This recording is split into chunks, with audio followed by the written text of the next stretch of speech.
There we go. How you guys doing? We're back. This is Individual Perspective Podcast. Yes. We're continuing. Pretty much, we're doing a wrap up of our Yes. We're see, I'm monitoring how it sounds or if the audio's coming in good. But we're. I always say that my Individual Perspective Podcast is about making sure that the truth is documented and it's communicated. And I've been doing this for so long and stuff, and I always kind of do these podcasts and big events and everything like that. Because we do not want the historical data and what's the true perspective of the moment we're living in to be like what people feel for the vibe they feeling at the moment.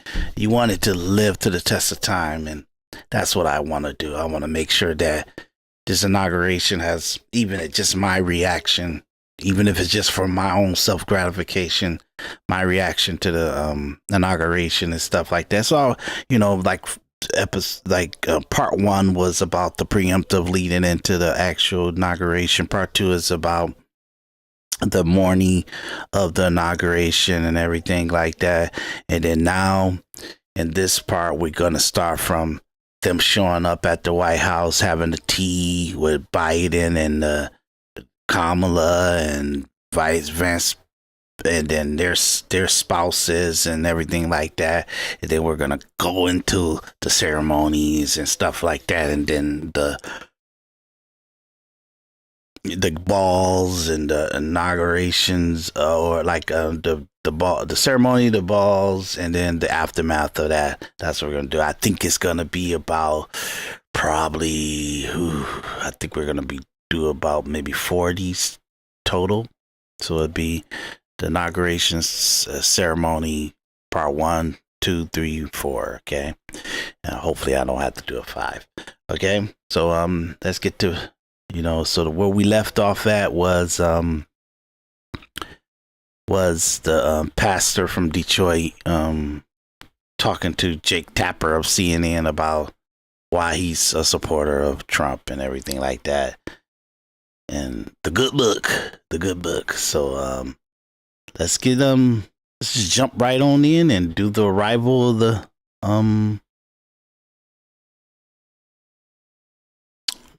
this looks interesting. Let me look and see. Yeah, this the arrival of everybody coming to the White House. Okay, let's get started. You know what? I know. That's what I forgot to do. How you guys doing this evening? Yeah. My my life is very interesting right now. Very interesting. Because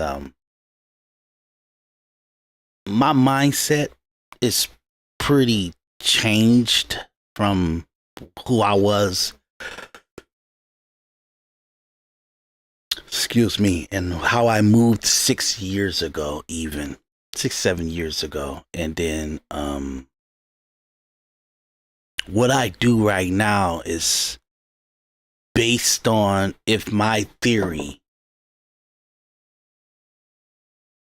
before jumping into like full-headed 100% of my heart into the film industry, and what was my premonition of the industry and my peers and the culture and the business acumen of the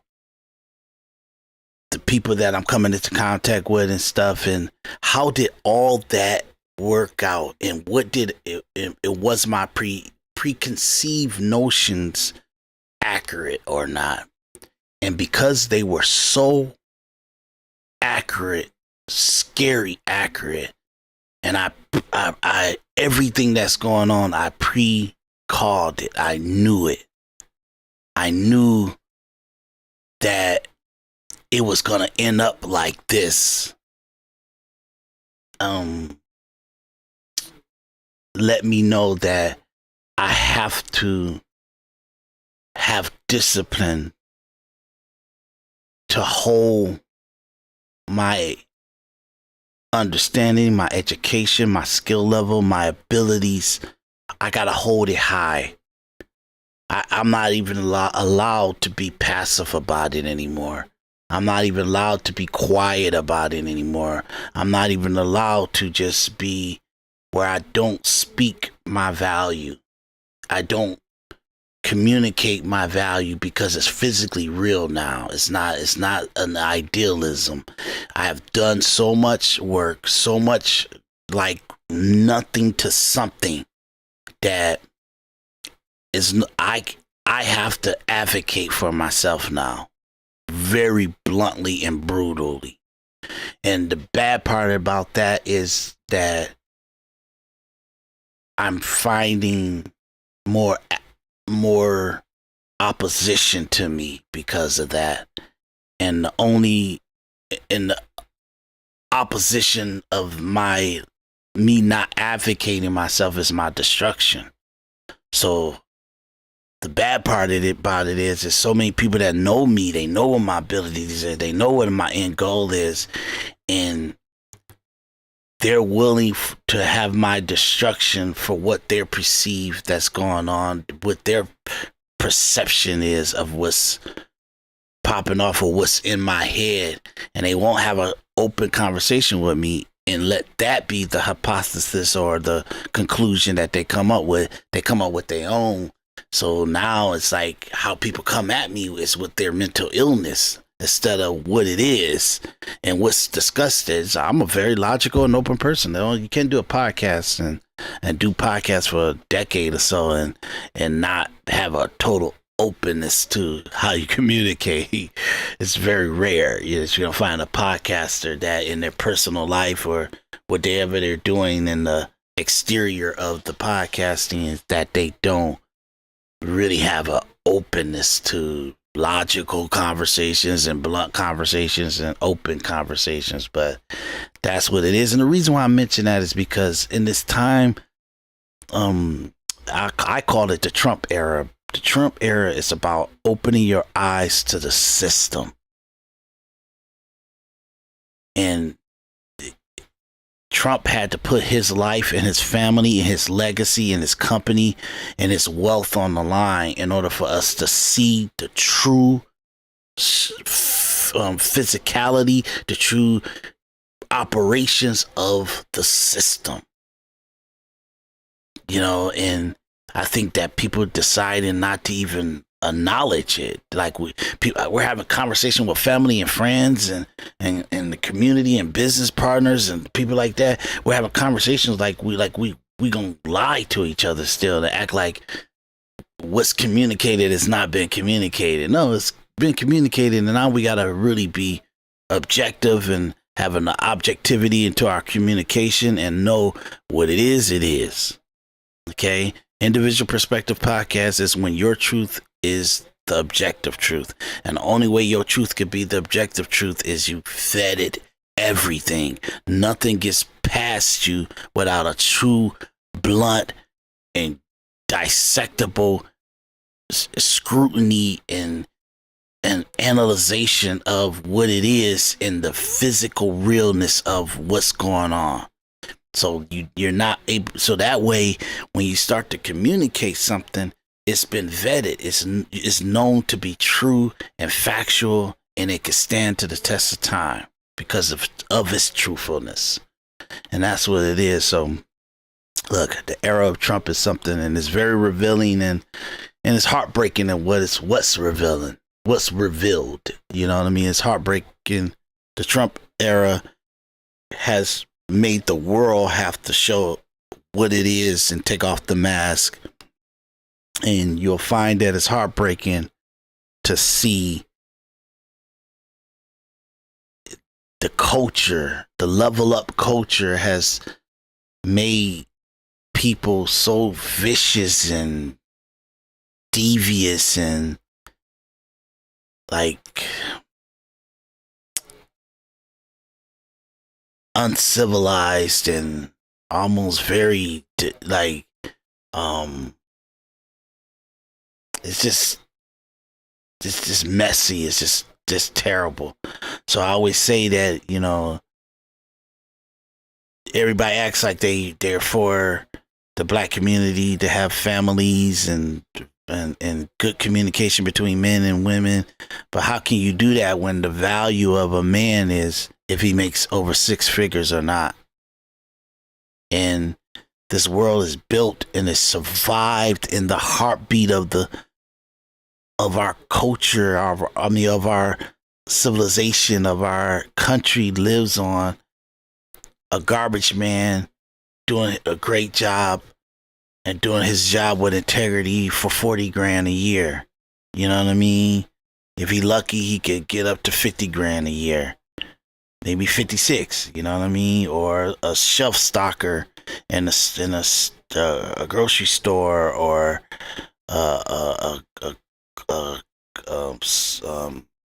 shipping dock guy, maybe making 45 to 55,000 a year.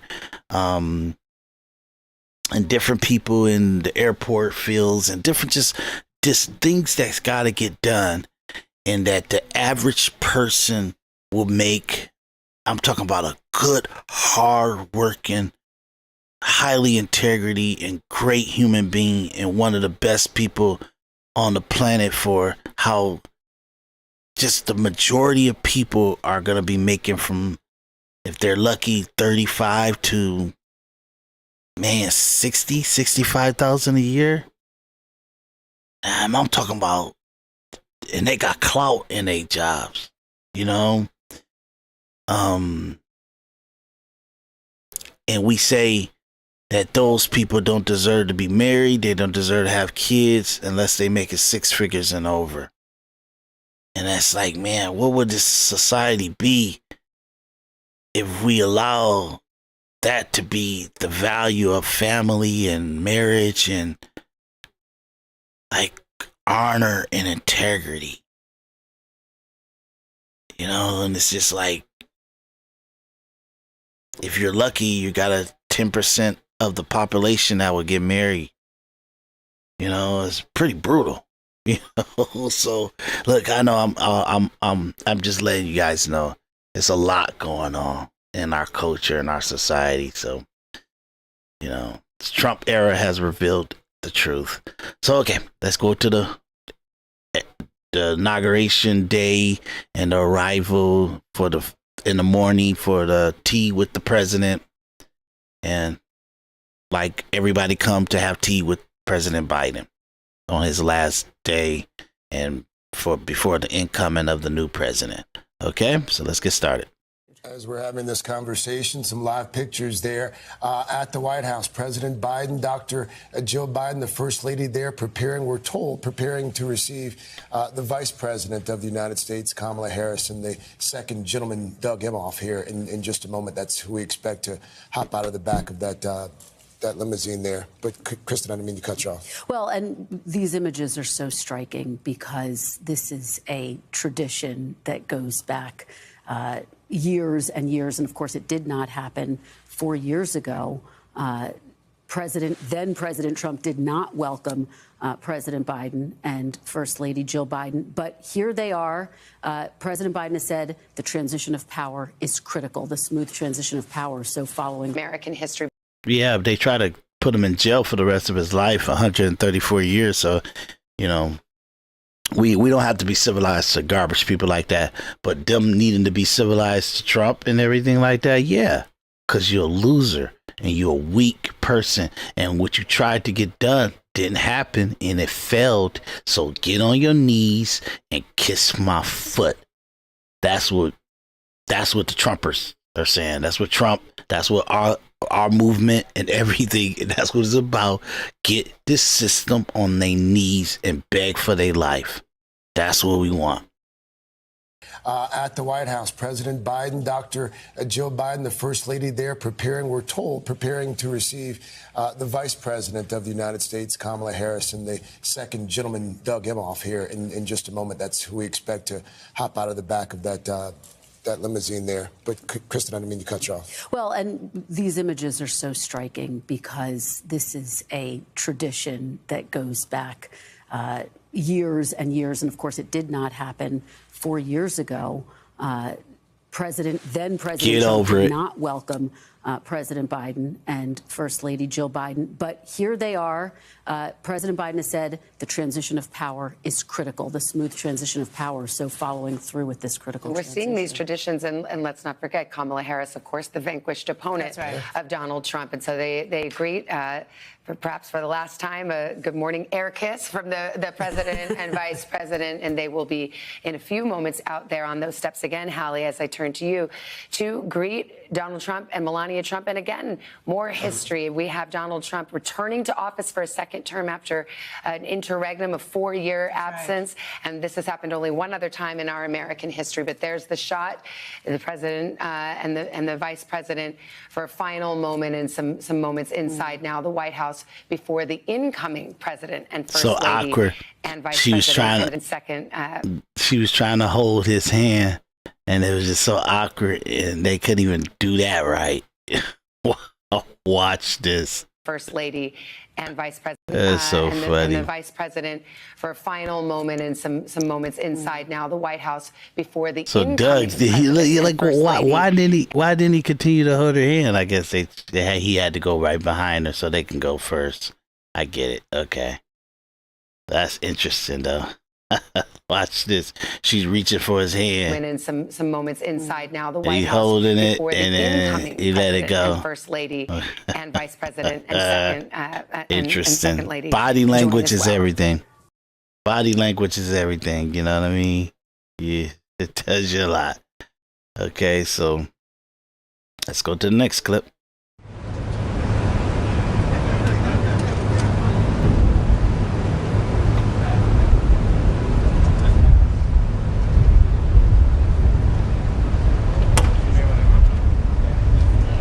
And that's Vance. And I guess Kamala and her husband, they're waiting for them to come out. Very interesting.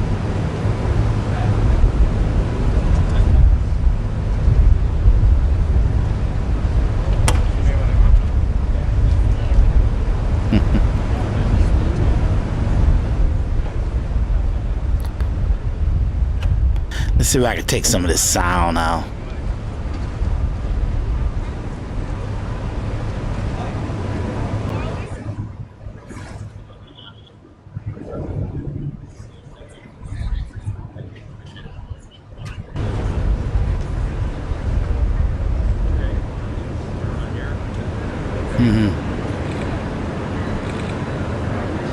So Usha, Vance, and Vance, they kind of,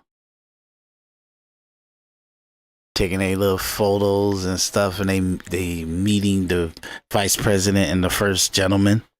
You know what I mean? So, well, no, second gentleman. I'm sorry, second gentleman, and Doug Imhoff.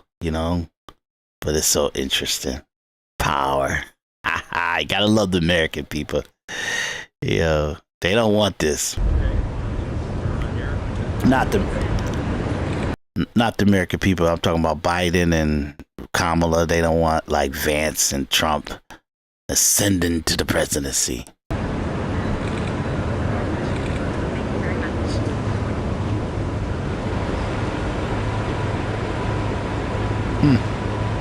That is so confusing. Why do they not have like a person assistant to the White House curate that? You know what I mean? For the pomp and circumstances. Very interesting.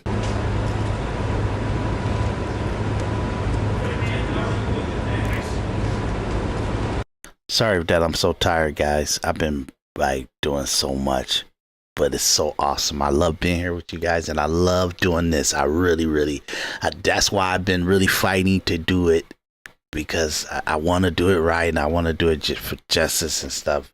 And I do so much prep work for the clips and everything like that. But at the same time, there's a lot going on, and I got to make sure that I get out there and get it and keep the strength of what I'm trying to accomplish with my films. I got 6 films coming out, guys, and we'll talk about that somewhere down the line. But and then the podcast, I want it to be bigger and bigger. If you go see my clips and stuff, I'm always kind of doing daily clips and little short clips and everything, just to try to get the interaction with this the podcast as much as I possibly can. So I'm working a lot and I'm doing a lot.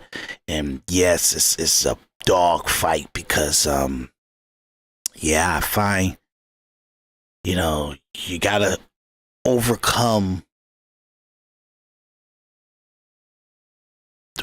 what others' attention is for you, for what you have in mind for yourself. You have to fight for you really do have to advocate for yourself. So that's where the exhaustion coming in. But look, dude, we're gonna do it. We're gonna get past this. We're gonna get through this episode of the ceremony of the inauguration of Trump 2025. I love it. Let's get back on it.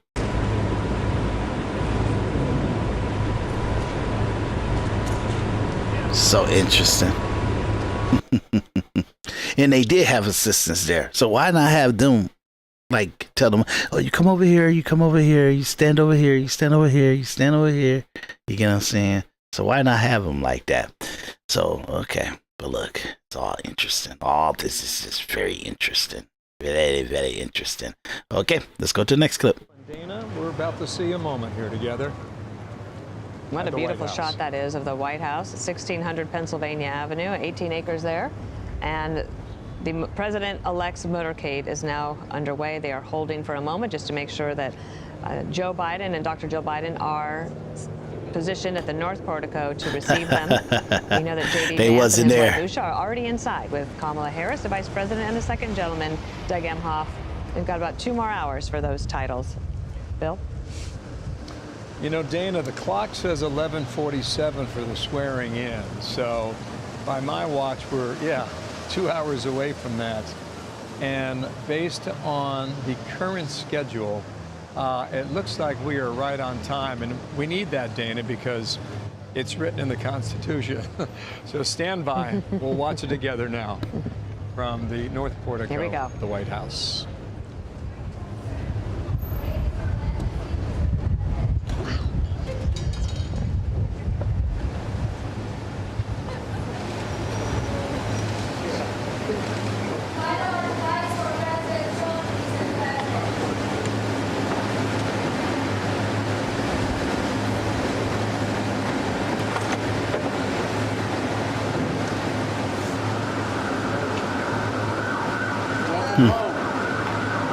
Welcome home.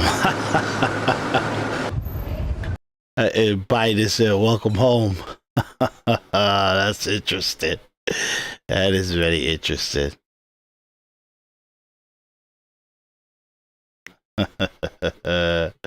Power boy.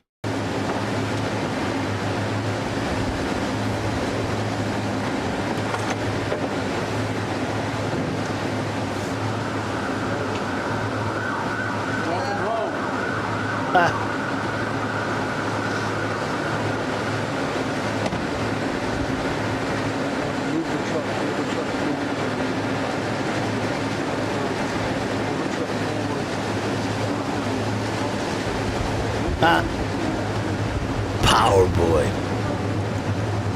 I'm telling you, man, this is a great time to live. I tell you, I'm happy for President Obama. You know that's going down in history. But boy, I'm happy for Trump. You guys don't understand how much he, as a individual citizen going into the presidency, represents every American citizen. Most presidents have been generals, so they've been part of the military complex of the country, or they were senators or congressmen or governors or something like that. They were part of the picking by other senators and congressmen and groups of elite politicians and stuff like that. Trump is a person that decided, I you guys are complete morons, and I'm gonna run for president, and I'm not gonna go through your steps. You get what I'm saying? So it's like, you guys don't understand how much President Donald J. Trump is a poster child for individuality and individualism of an American citizen and their constitutional rights. You guys don't even understand that, and hopefully you'll watch all my podcasts, you'll listen to all my podcasts, and you'll see that I laid it out pretty damn good, okay?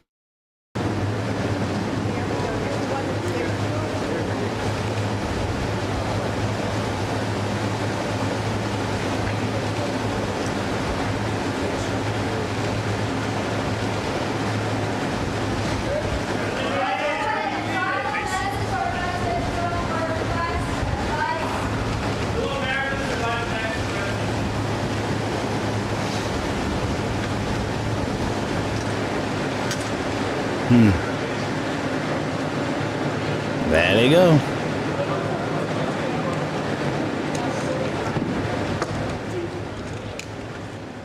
Well, there you have it, Bill, it's the tea moment time, we've all Dana. been waiting for. Yeah. Indeed. Go ahead, Bill. Yeah, no, it's tea time at the White House, and just thinking about that here, there's maybe a couple hundred people behind us here at Emancipation Hall, and they erupted in cheers. Okay, so that just kind of let you guys know. So now, if I'm not mistaken, everybody start to kind of leave to go to the actual inauguration. So we're going to watch that. Oh, no, it's not. That's another clip of what we just got to watching, so we don't need to watch that. Okay, next clip. It is. That's all right. If you do, you can pick it up and just put it in the bushes. We'll take care of it. They're coming out. Coming out.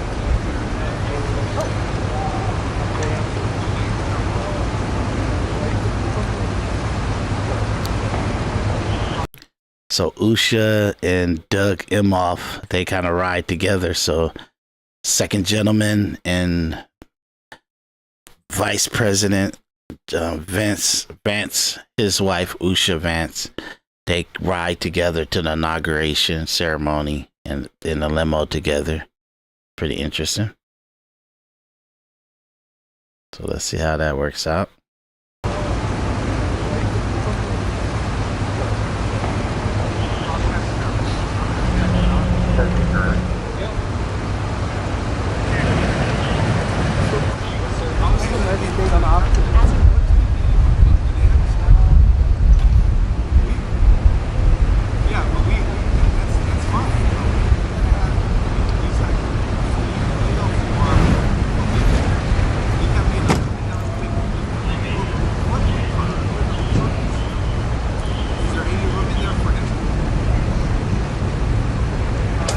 Somebody else coming out? Nah, there's nobody else coming out. So let's go. Let's see what the next clip is.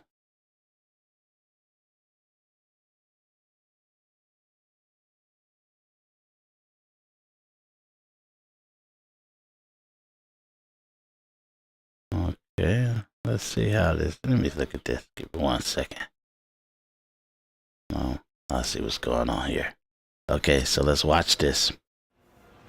It's an excellent point, Major. Thank you so much for pointing that out about the size and scope of the federal workforce and in what states where they are centered. You can now see the first ladies together entering one of the presidential limos to make their way to Capitol Hill. Just want to update you, just a short time ago, President Biden was asked, what's your message today? And he answered and said, my message is simple, it's hope. And then they asked him, did you write Trump a letter? And he said, I did. And then he was asked, what did you say? And President Biden said, that's between Trump and me. And the tradition continues as a president leaving for his successor a letter in the White House. John Dickerson. They eventually come. Okay. Trying to see.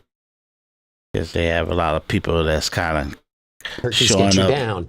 So this moment of traveling from Blair House to the White House and where the president and the incoming president are meeting, was the time that Bill Clinton said it really hit him that he was president, that all this stuff he'd been talking about in the abstract was his. And we should remember that today Donald Trump is going to learn about things or feel the weight of things that are in the deepest secrets of the federal government. Barack Obama learned about the cyber hacking operation against the Iranians on Inauguration Day. He also learned there was a terrorist plot on the mall, and he had a script in his pocket that if the terrorist plot went down, he was going to read evacuation instructions on that day. It is a day where you learn serious things are happening. We just got a shot there. That was Susie Wiles, who is going to be the first female chief of staff in the White House.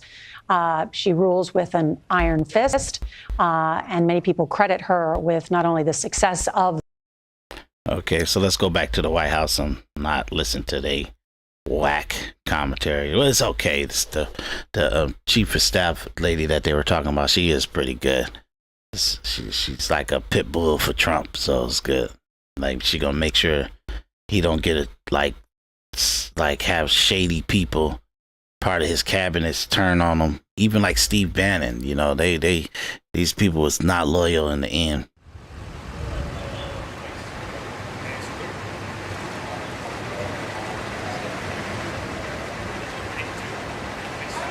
As Vice President Vance and Kamala.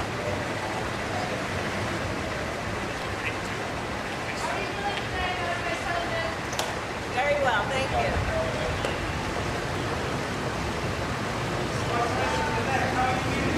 Great, thank you. You gotta go around, man. What are you doing? Thank you, sir.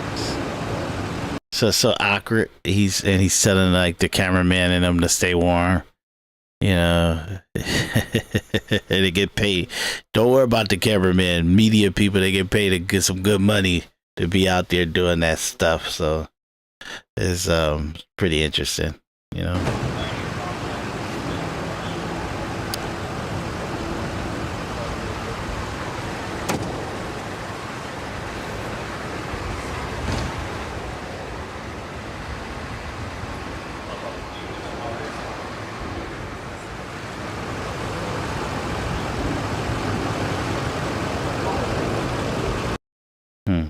Okay.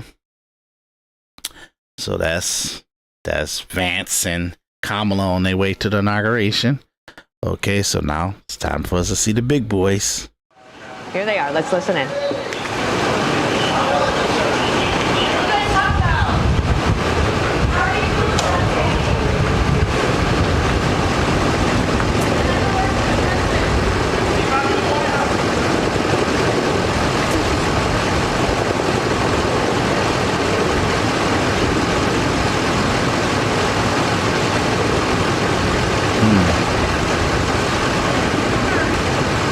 Could you imagine that car ride with Trump and Biden heading to the ceremony? Oh yeah, it's hardcore.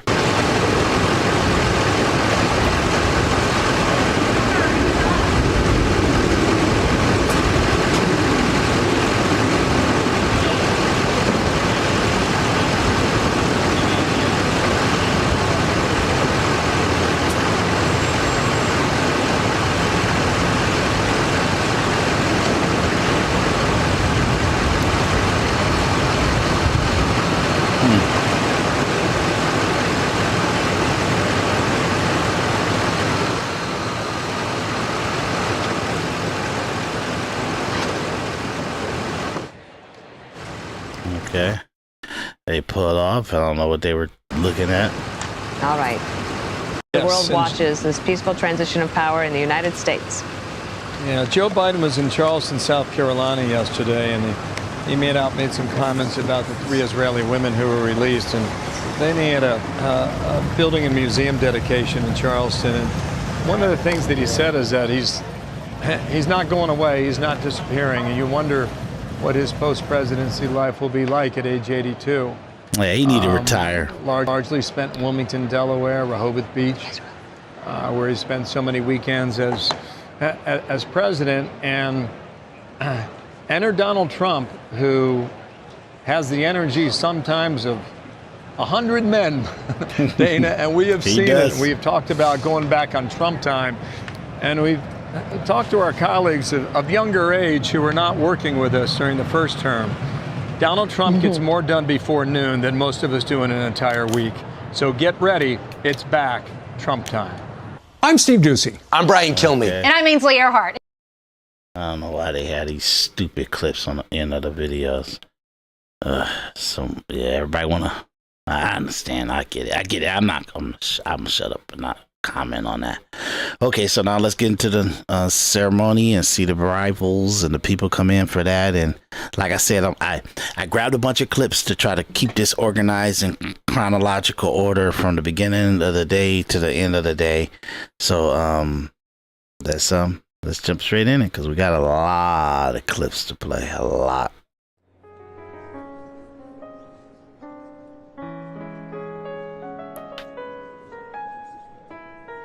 And this is his cabinet coming in, like Trump's cabinet. So, like all the people that's getting confirmed by the Senate and all that stuff. These his cabinet. All the people,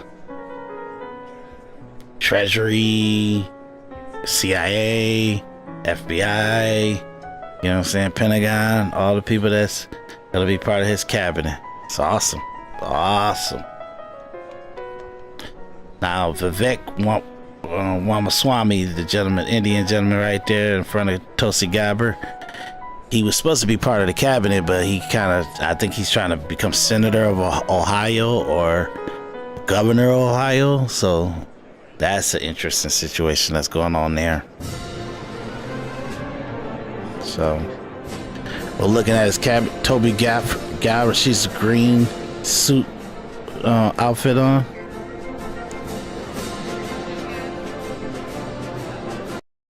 Okay, let's see how this looks. You know, I guess I can keep letting it play while I talk it out. You know, let's go back a little bit. Yeah.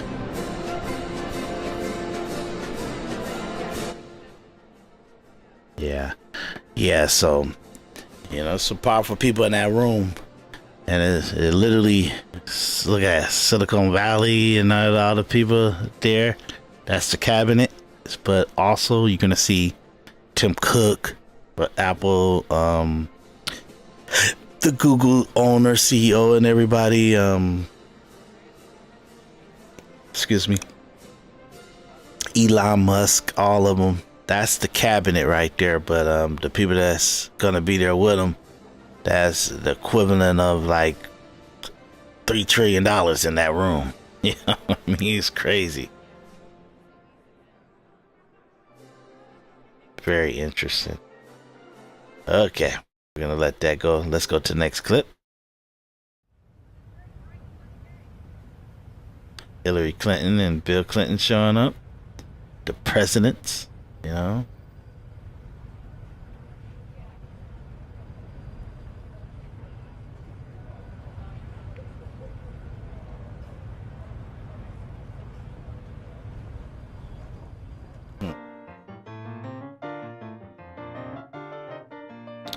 That's Tim Cook, the owner, the CEO of Apple, and I think that was Goodell for the NFL. That's Amazon, and his wife, what's his name?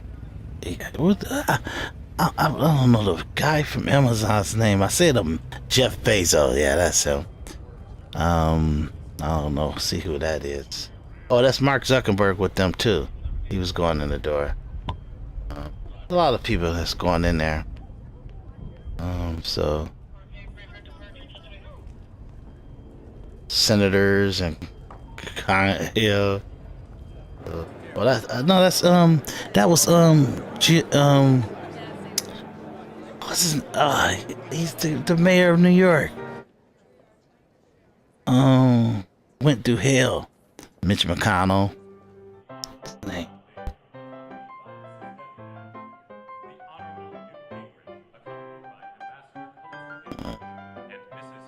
It's crazy.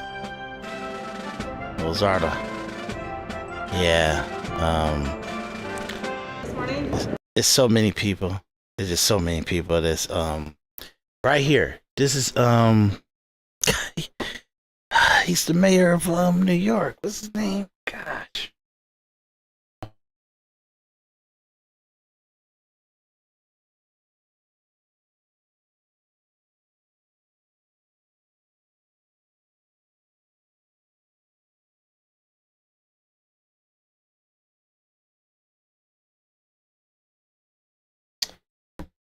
Man. Sorry about that, guys. Rudy Giuliani. It's ridiculous that I can't even remember that. So see what I'm telling you guys? My brain is mush. There you go, right there. Rudy Giuliani. I don't see who that is. I know there's important people. There's Giuliani and it's a bunch of people. It's everybody there. They got a name. They got prompt. There's Mitch McConnell, Snack. That's Old House. That's Jeff Boehner or Jim Boehner. I can't remember his name. That's Newt Gingrich. Vivek Ramaswamy. Chuck Schumer. Yeah, Buffalo Bills lost. That's the new speaker right there. It's exciting. Bright, sunny outside, bright in our hearts. Sir, what are you expecting on executive orders? A lot. We'll see. Thank you. Elon Musk.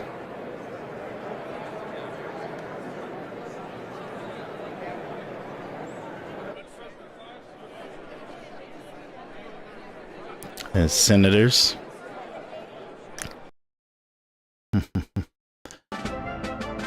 Everybody there. They fought not to be there the first time, but the second time they know he's part of history. You better be there. You better be there with him. You know, very interesting. Okay, let's continue.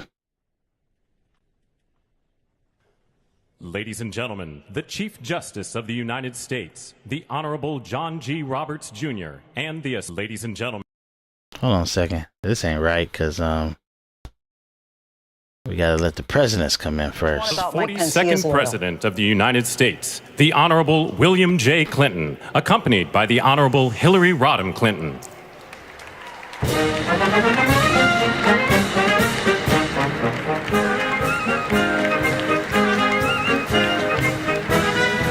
The former president having campaigned for both Joe Biden and then for Kamala Harris when she was the top of the ticket.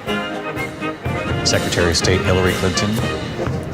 Just honored by President Biden at the White House, Mary. Yeah, and really a remarkable ceremony. Joe Biden gathering some really amazing names, a wide swath of people to honor, including Hillary Clinton. What an arc for Hillary Clinton, though, to be in the room today, given, of course, what it was like for her 8 years ago during this very moment. She said it took years to get over how close that loss was. You saw her reach over and shake Susie Wiles' hand. Susie Wiles, right there in center frame. And of course, she will make history as chief of staff. Ladies and gentlemen, the 43rd President of the United States, the Honorable George W. Bush, accompanied by Mrs. Laura Bush.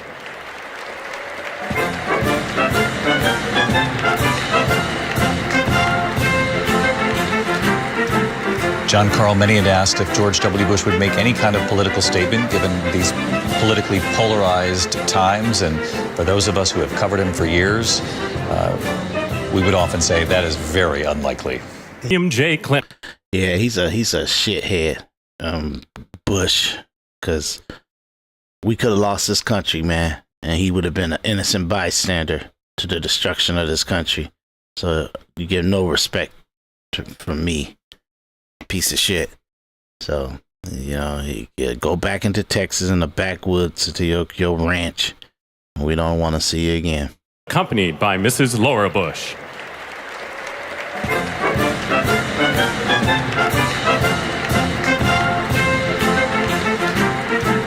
John Carl, many had asked if George W. Bush would make any kind of political statement given these politically polarized times. And for those of us who have covered him for years, we would often say that is very unlikely.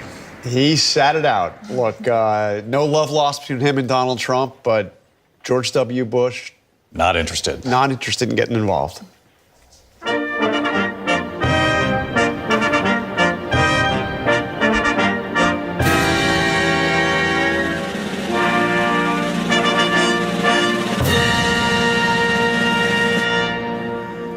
Ladies and gentlemen, the 44th President of the United States, the Honorable Barack H. Obama.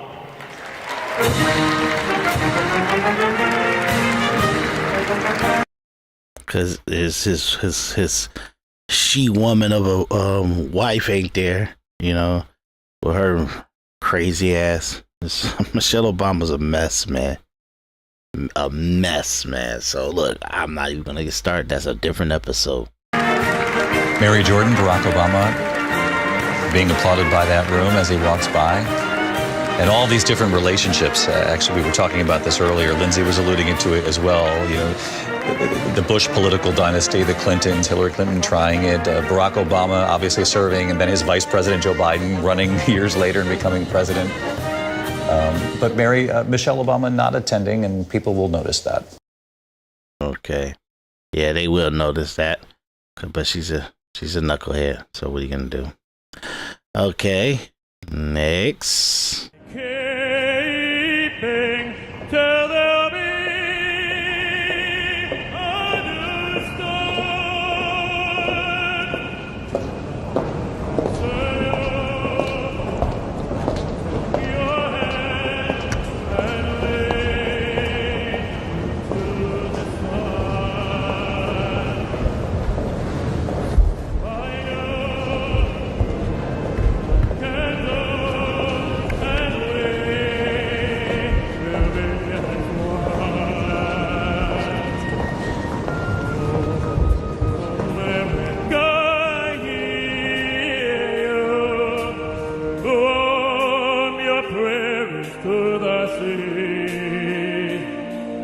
From your mountains grand and over this land, you are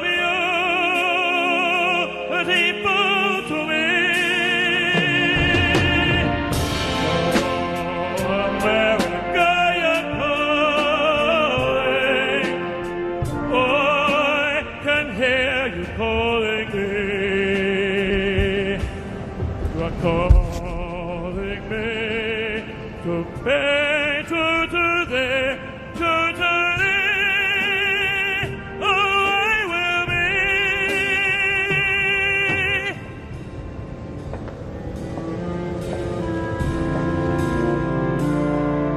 And we will be as one.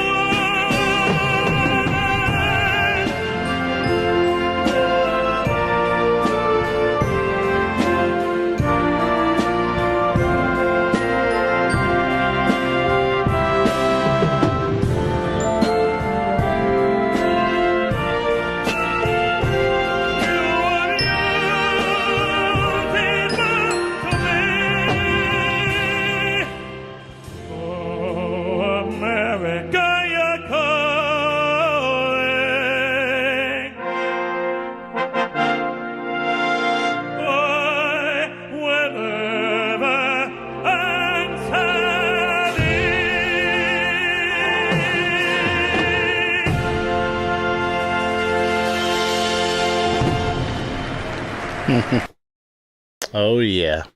Okay.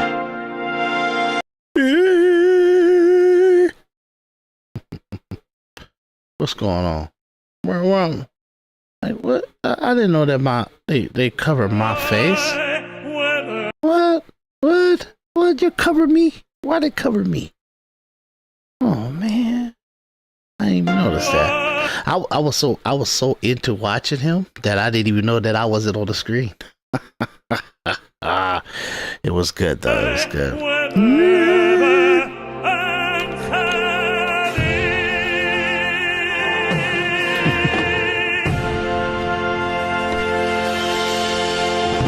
Love it. Love it. Love it. The incoming First Lady, Melania What Trump, a arrives hat. in the rotunda. What a hat. I don't know why it's acting up on this. Okay, let's have her come in again. The incoming First Lady, Melania Trump, arrives at the rotunda.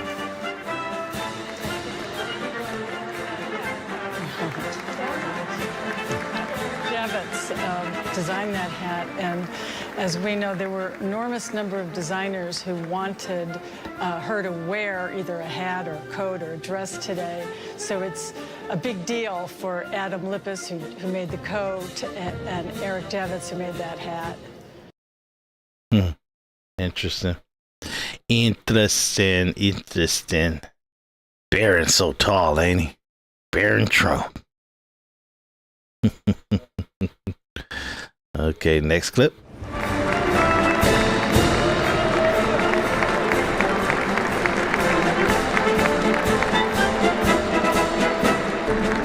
Oh, this is a longer clip. I'm sorry. It's my fault. That's my fault. This is a little longer clip for them. Okay.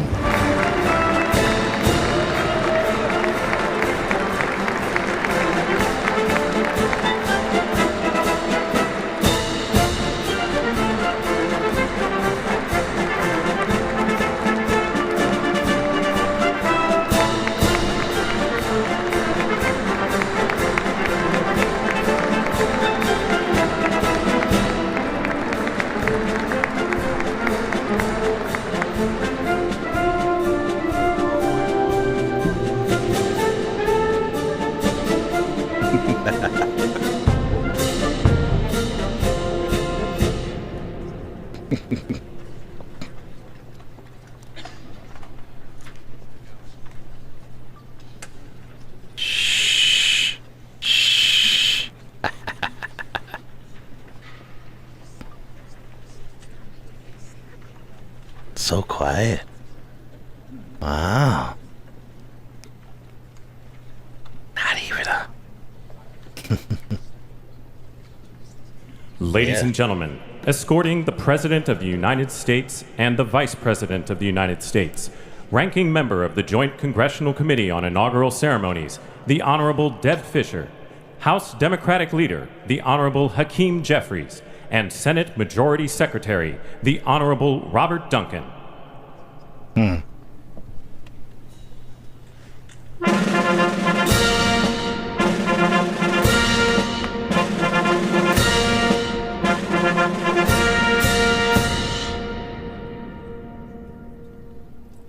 Ladies and gentlemen, the President of the United States, the Honorable Joseph R. Biden Jr., and Vice President of the United States, the Honorable Kamala Davy Harris.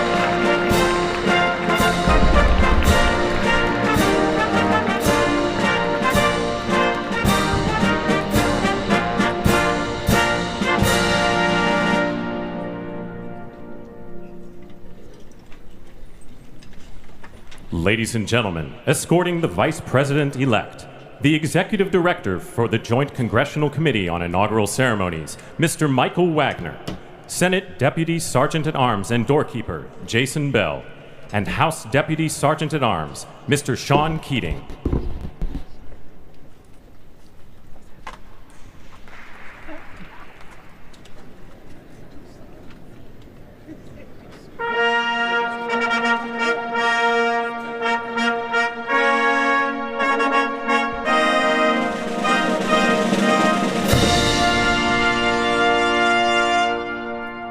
Ladies and gentlemen, the Vice President-elect of the United States, the Honorable J.D. Vance.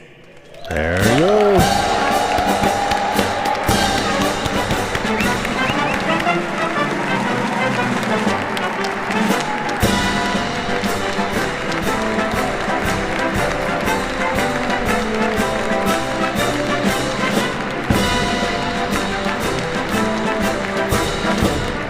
Oh, yeah.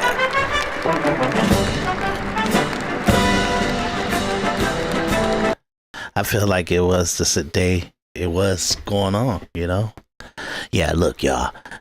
YouTube shut down my stream, you know, because I guess they didn't want me playing C-SPAN, which C-SPAN is a public platform, so it's free to the public. So it's not like I'm having copyright infringement on the American citizens' product. You get what I'm saying? But that's a whole nother situation. So, you know, that's why we gotta we gotta enjoy it together right now.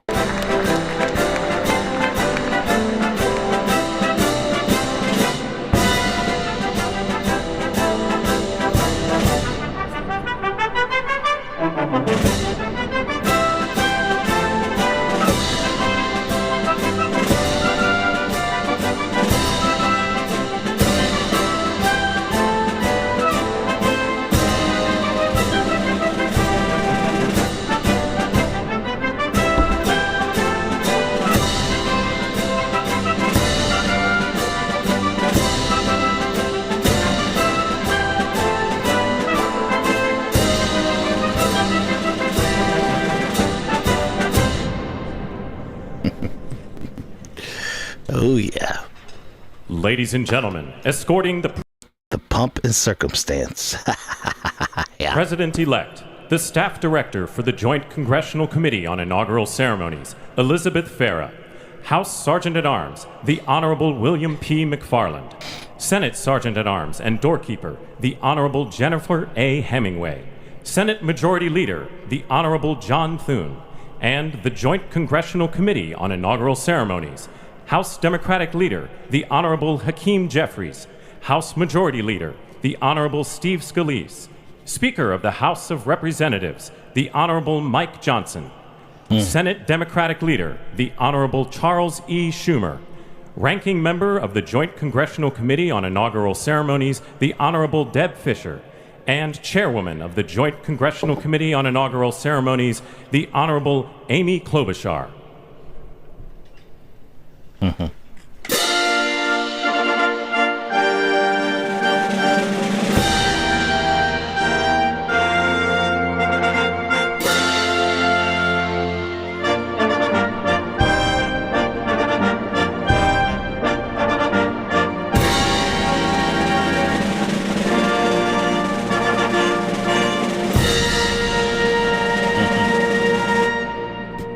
Ladies and gentlemen, the President-elect of the United States, the Honorable Donald John Trump.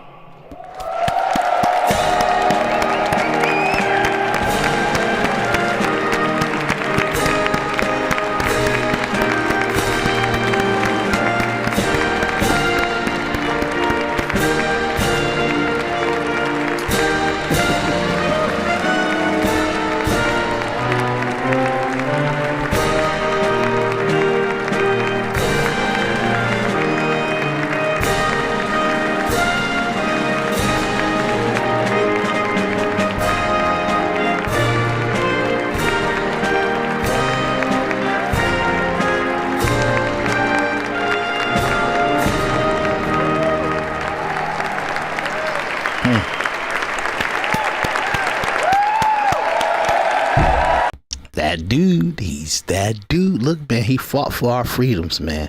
I don't care what y'all find this out 20 to 30 years from now. He fought for the freedom of American citizens, man, for real. You know, he ain't part of the problem of how much freedom you have and how much freedom you don't have. Donald J. Trump ain't, you know. If you know, he really did his part, man. He really did.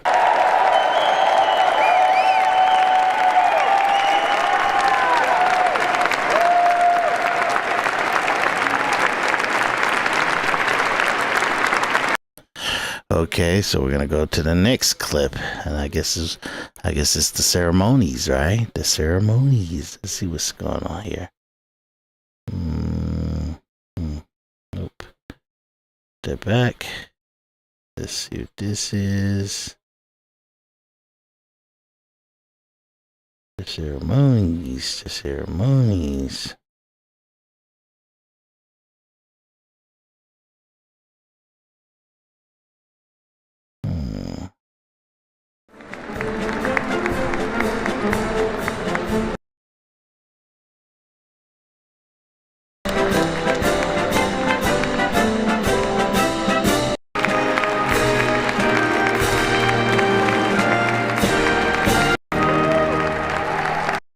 Okay, so what's the next clip? So let's see what the next one is.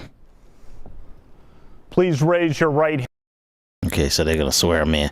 Let me make sure that I don't have one that I don't want to show yet. Which one is this? What is this? Okay, I see what's going on here. See what's going on here, and I see what's going on here. Okay, so let's do this. Let's do it. Let's do the oaths.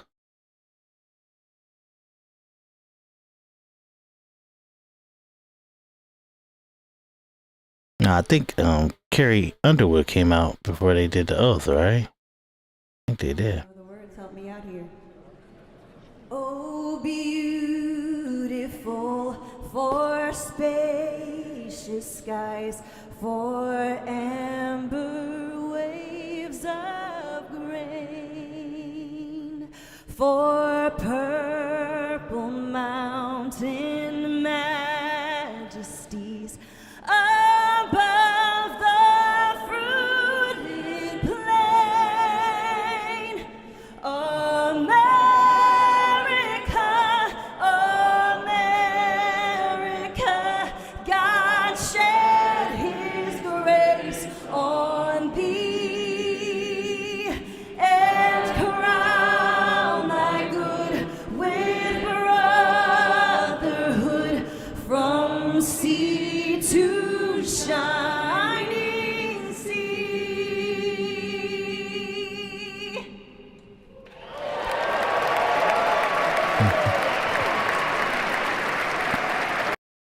Yeah, because the music wasn't playing or something that she was gonna sing along to.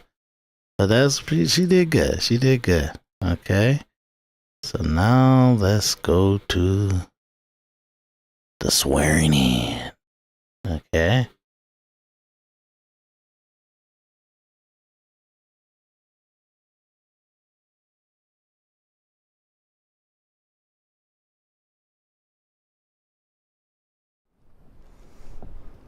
Please raise your right hand and repeat after me. I, James David Vance, do solemnly swear. I, James David Vance, do solemnly swear that I will support and defend the Constitution of the United States. that I will support and defend the Constitution of the United States Against all enemies, foreign and domestic. against all enemies, foreign and domestic. That I will bear true faith. That I will bear true faith and allegiance to the same. and allegiance to the same. That I take this obligation freely. That I take this obligation freely without any mental reservation. without any mental reservation or purpose of evasion. or purpose of evasion. And that I will well and faithfully discharge. And that I will well and faithfully discharge the duties of the office. the duties of the office On which I am about to enter. on which I am about to enter. So help me God. So help me God. Congratulations, Mr. Vice President.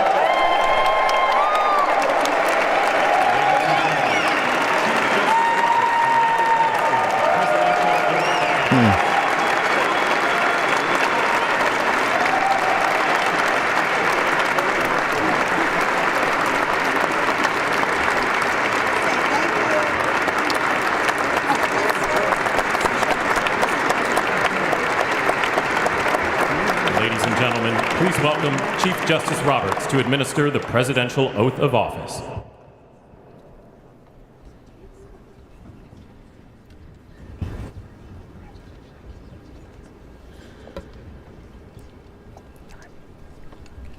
Yeah, now they went a little bit too fast on this because Melania, she had to get up there to bring the Bible to him, but I think they started before she got up there.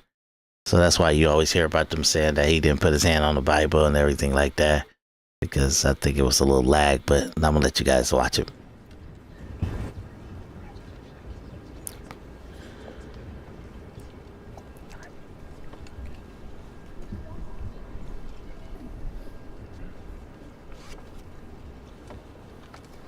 Please raise your right hand and repeat after me.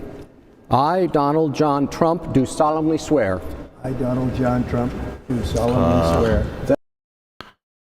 Yeah, like that's like let me watch that again, cause he's talking to her, but she's still right behind him, her seating area. Walk up there with him. You the first lady, you know. Your right hand and repeat after me.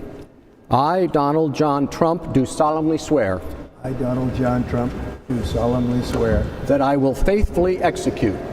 That I will faithfully execute. The office of President of the United States. The office of President of the United States. And will, to the best of my ability. And will, to the best of my ability. Preserve, protect, and defend. Preserve, protect, and defend. The Constitution of the United States. The Constitution of the United States. So help me God. So help me God. Congratulations, Mr. President.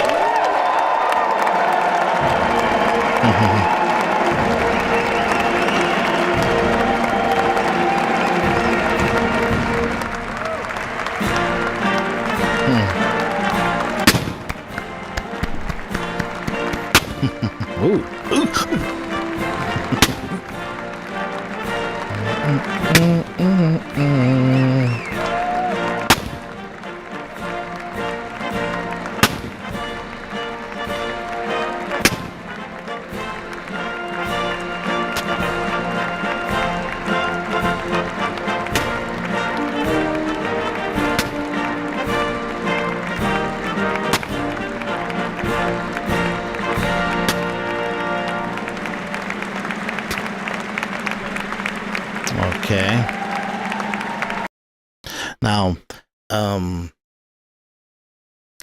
I'll let you guys, like, he did give a speech, and so I don't want to, it's 30 minutes, so I don't want to take you all the way through that. Maybe I'll do a separate episode on that, but let's just listen to a few minutes of it. It is my honor and pleasure to introduce to you the 45th and the 40th. Trying to see what happened after he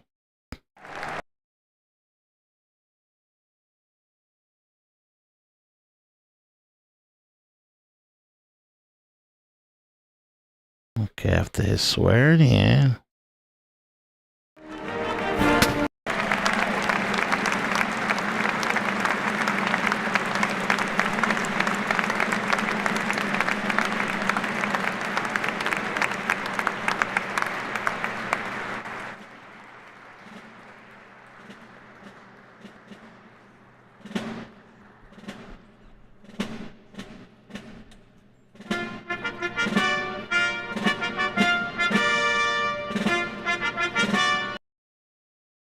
Okay, so I get some more pomp and circumstance music.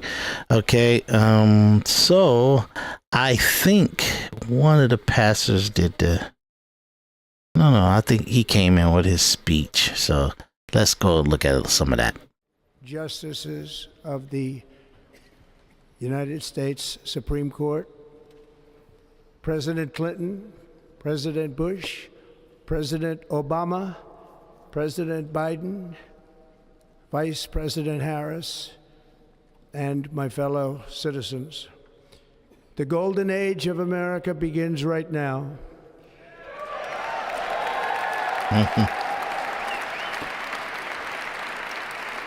Start off raw. From this day forward, our country will flourish and be respected again all over the world.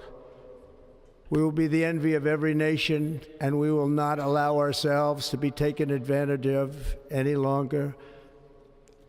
during every single day of the Trump administration, I will very simply put America first. Absolutely.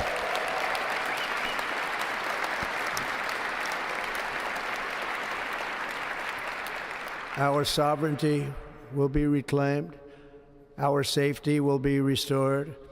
The scales of justice will be rebalanced. The vicious, violent, and unfair weaponization of the Justice Department and our government will end. Oh, yeah.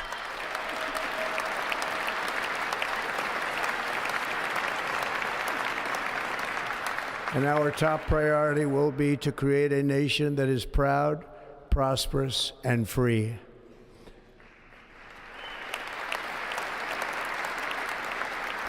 America will soon be greater, stronger, and far more exceptional than ever before.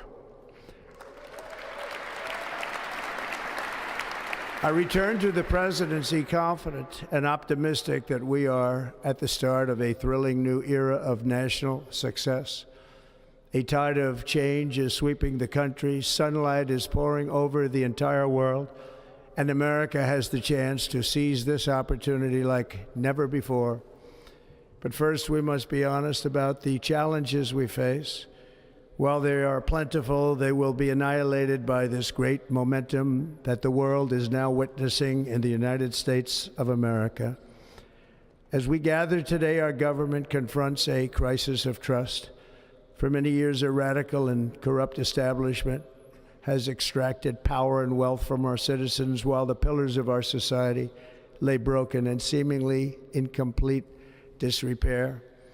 We now have a government that cannot manage even a simple crisis at home, while at the same time stumbling into a continuing catalog of catastrophic events abroad.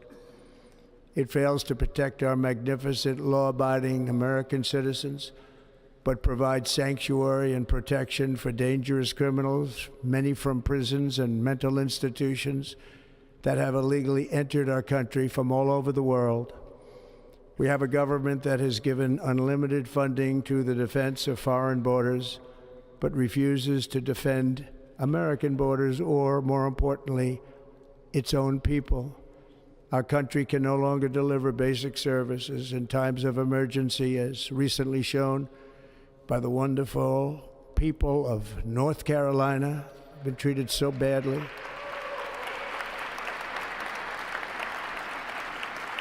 And other states who are still suffering from a hurricane that took place many months ago.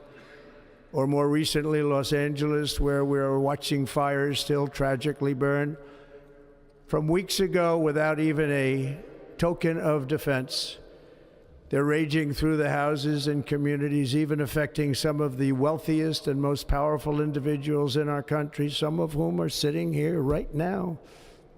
They don't have a home any longer. That's interesting. But we can't let this happen. Everyone is unable to do anything about it. That's going to change. We have a public health system that does not deliver in times of disaster, yet more money is spent on it than any country anywhere in the world. And we have an education system that teaches our children to be ashamed of themselves in many cases, to hate our country despite the love that we try so desperately to provide to them. All of this will change starting today, and it will change very quickly.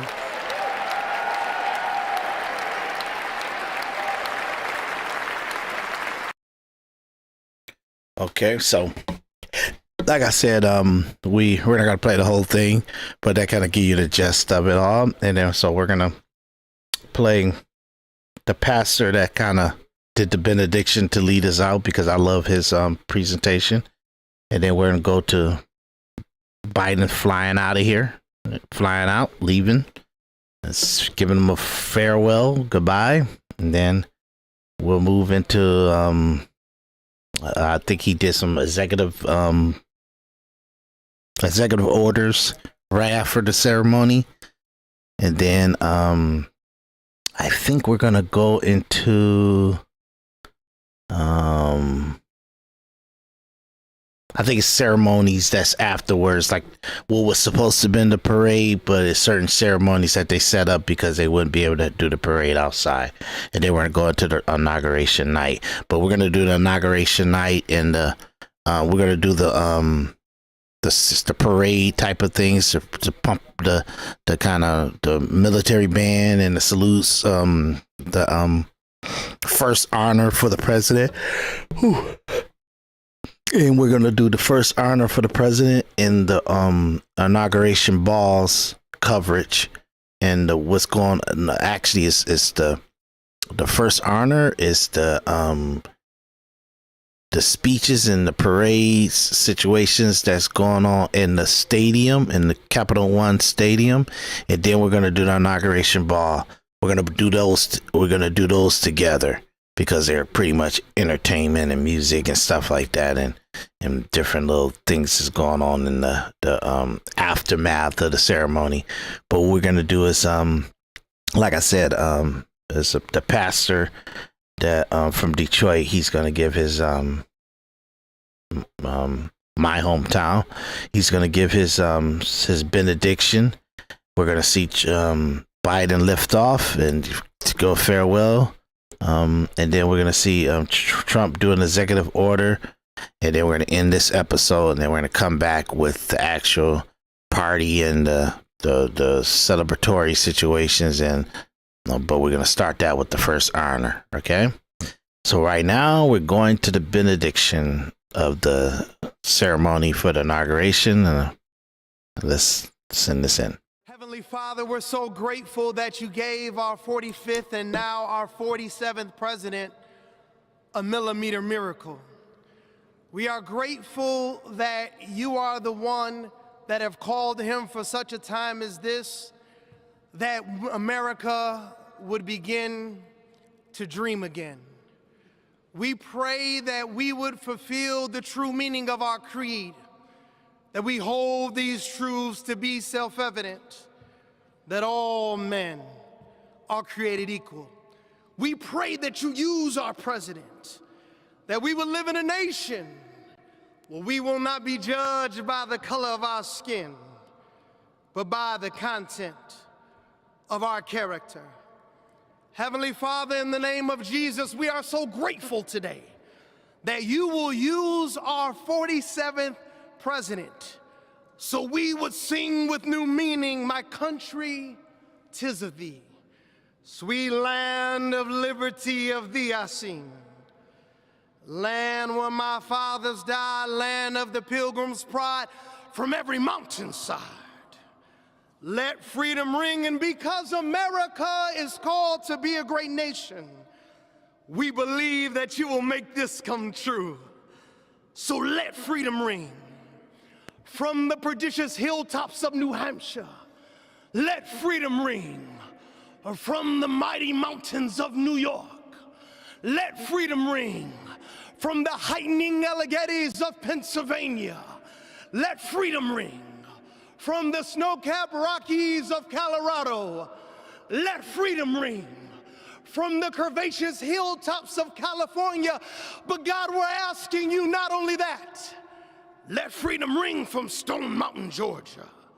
Let freedom ring from Lookout Mountain of Tennessee. Let freedom ring from every hill and every molehill in Mississippi, from every state, every city, every village, and every hamlet. And when we let freedom ring, we will be able to speed up that day where all of your children, black men and white men, Protestant and Catholic, Jew and Gentile, will be able to sing in the meaning of that old Negro spiritual, free at last, free at last. Thank you, God Almighty. We are free at last. If you believe where the Spirit of the Lord is, there is liberty. Come on, put your hands together and give your great God great glory.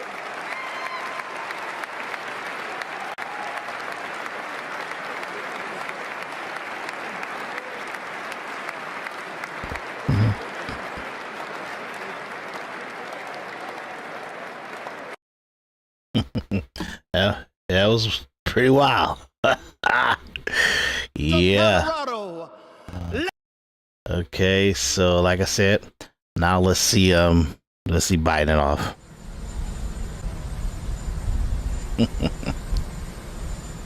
Bon voyage. Bon voyage.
I guess the vice president and Hoffs and all them, they said they goodbyes, and then I guess Vance, I'm thinking Vance and his wife is gonna see off Kamala and them, so go walk over to the escort for the vice president and see them off, while Trump and Melania they see off Biden and Dr. Jill Biden, you know what I mean? So I think that's what's going on here.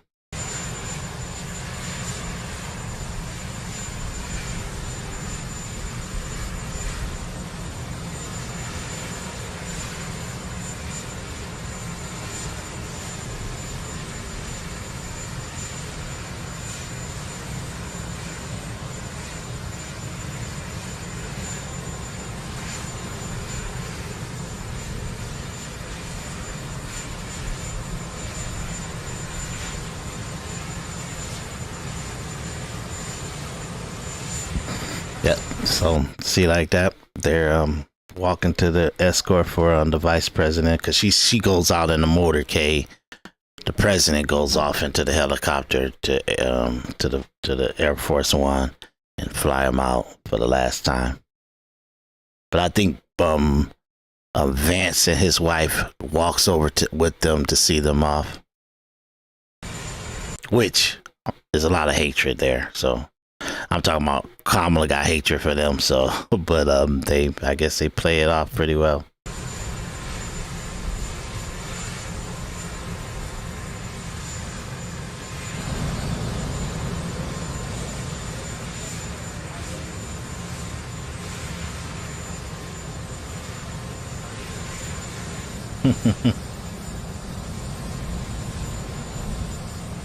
Oh, they just watched them load up.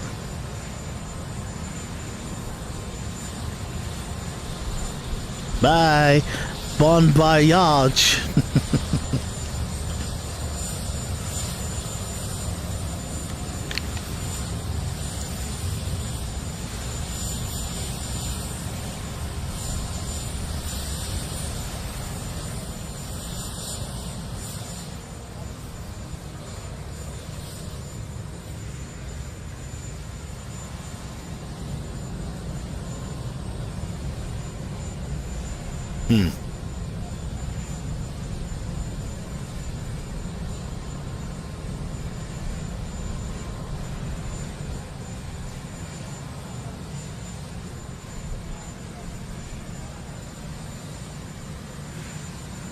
So now Trump and President Trump and First Lady Melania, I'm sorry, and President Biden and First Lady Dr. Jill Biden, they walk over to the helicopters. So President Trump and Melania could see them off.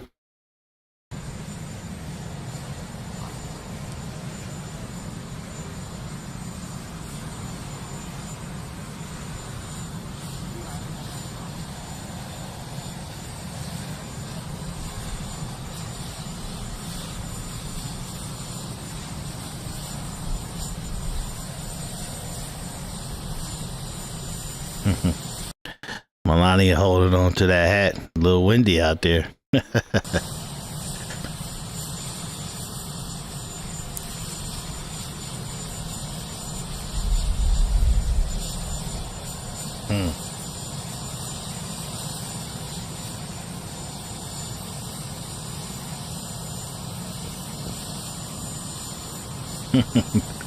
Holding on to that hat.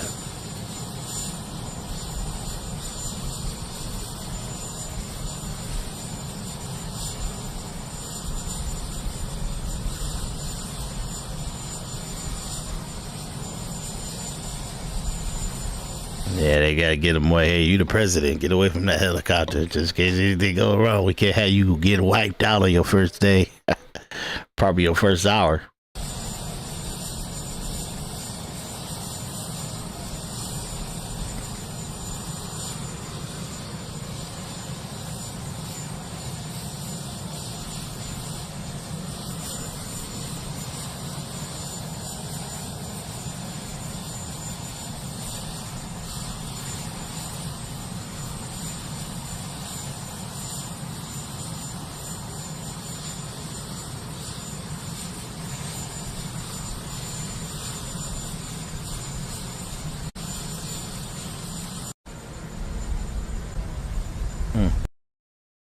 What happened? Why did that repeat?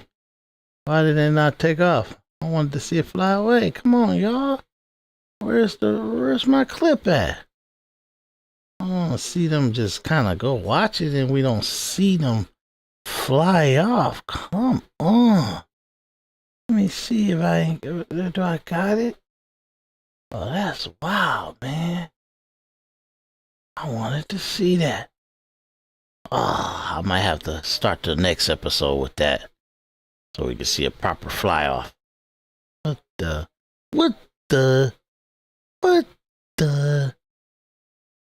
Okay, so let's go to him signing executive orders. That's crazy. We might not be here. It's the next step. It's a tradition. Sir, the first is 22 cabinet and cabinet level appointments for your signature. Okay.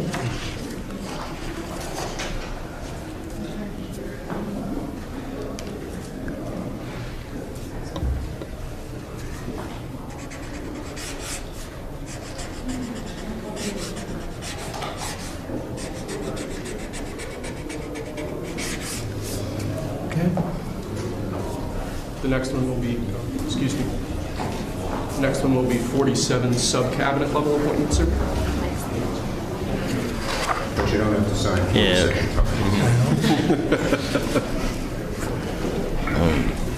Speaker Johnson in the way.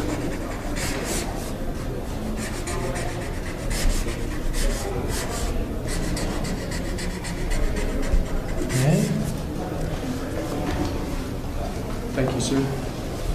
Now 31 acting designations and appointments to effectively take control of the government. Wow. Let's do that. Absolutely. Let's do that. Yeah, I feel you.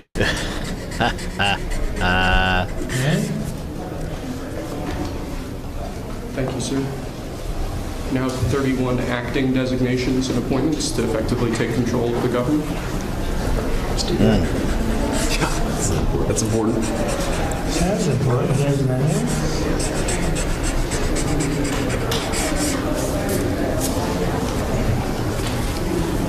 Thank you. And we have 15 commission chairman and acting chairman appointments. Send him. Commission chairman and acting chairman.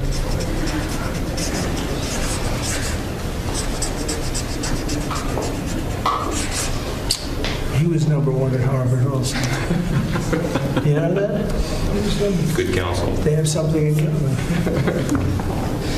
Thank you, sir. Lastly, we have a proclamation ordering that on all future inauguration days, including this inauguration day, that flags shall be flown at full mast. Very important.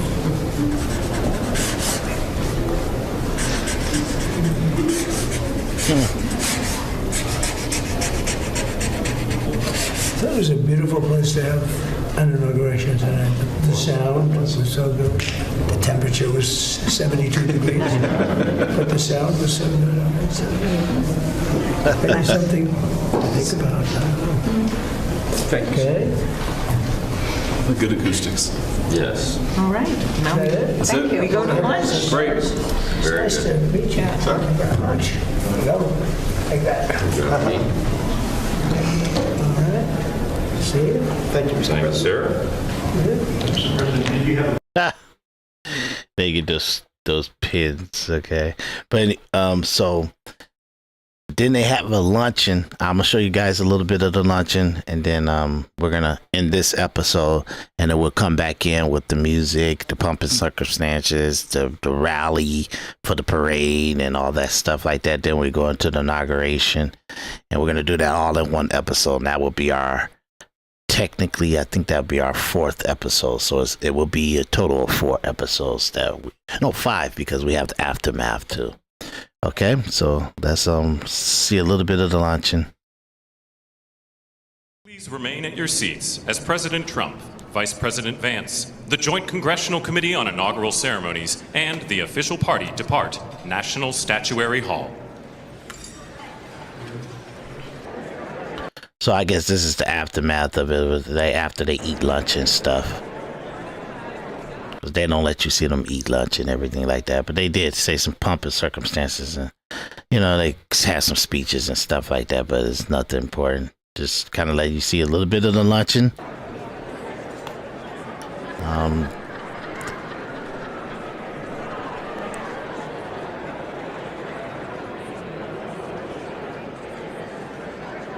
So that's them saying they gave them some glasses and everything like that. So it's more of them kind of talking to each other. But they ate lunch. They did some toast and some celebratory to welcome him into the presidency as the president and everything like that. I may do a separate little clip of it and everything like that. If you guys want, I'll come back to the luncheon when I show Biden taking off on the helicopter on the beginning of the next episode. Okay, so this is their little luncheon and everything like that. Maybe I'll go a little bit deeper into it on the next episode, just so you can kind of see some of the speeches and some of the things that they said and everything like that. But that's going to be the end of this episode, and we're going to go into like the music, the parades, the military plan music and stuff. And it's they do some parades and different things inside of the stadium at the Capital One Center. And then we're going to go into the inauguration balls and stuff like that and see a little bit of that. And then we're going to call it a day, let you see some of the aftermath of what was going on the aftermath of it and everything. Some of the swearing ins of some of the cabinet members and everything like that, and just different little stuff going on with the deportation and all that stuff in the first week, and the executive orders that he did on the first week, and the deportations he did on the first week and stuff like that. We're gonna go over all that, okay? And I'm gonna try to get you through it as fast as I can. But this is Individual Perspective Podcast. I need you guys to hit the like, follow, and subscribe, okay? Like, follow, subscribe, okay?